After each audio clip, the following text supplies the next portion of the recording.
What I got here is your warm-up for 916 and 917. Here you go. Question number 1, how do I modify points on a line? If I'm in Illustrator and I create a line either like this with the line tool, or and I'm going to give that a stroke and a fill, black stroke, white fill, or I click the pen tool and just do a series of clicks. How do I modify those points? So the first one I hit is the white arrow tool, and that will let me click on one individual node. Notice the white node down here doesn't move, but the blue node does. That shows me it's selected.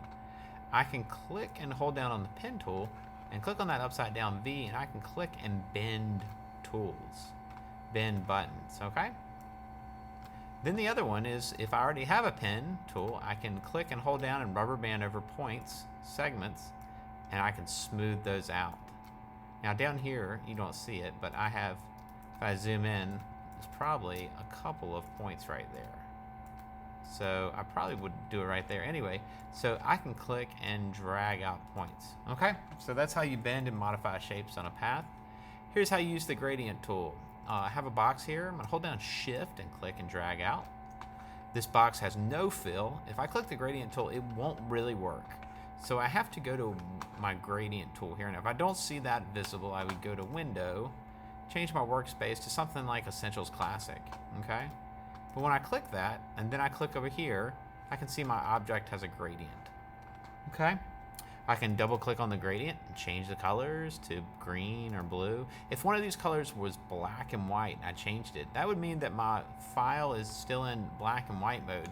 So I'd have to go to the color panel, which would be up here, and I'd click on RGB. See, if it's on CM grayscale, the colors would just look like that. So you'd have to change it to RGB. Shortcut also, just remember that if I have the white arrow tool, I can click and move points in, do that. All right, text. How do I write the word cat in gradient? There it is right there. Perfect. Command, if I want to give this gradient and click on the gradient tool, nothing happens, right? So, but if I hit Command Shift O, it creates an outline of the font. And now when I click the gradient, I can see that it's giving me a gradient. Remember, you can always hit spacebar to pause this and rewind, left arrow to rewind. And I can add points. I can change those points. I can change the color to go to anything I want. Watch this at your pace, okay? So there, that's pretty cool. That's how you add gradient to type. The last one, rulers. This is important. We're gonna use this a lot in class. Let's go to, we start a new document. We don't know that we need rulers. Hit Command R. It's gonna pull up the ruler. I can click and drag lines down. These become guidelines. They become real helpful.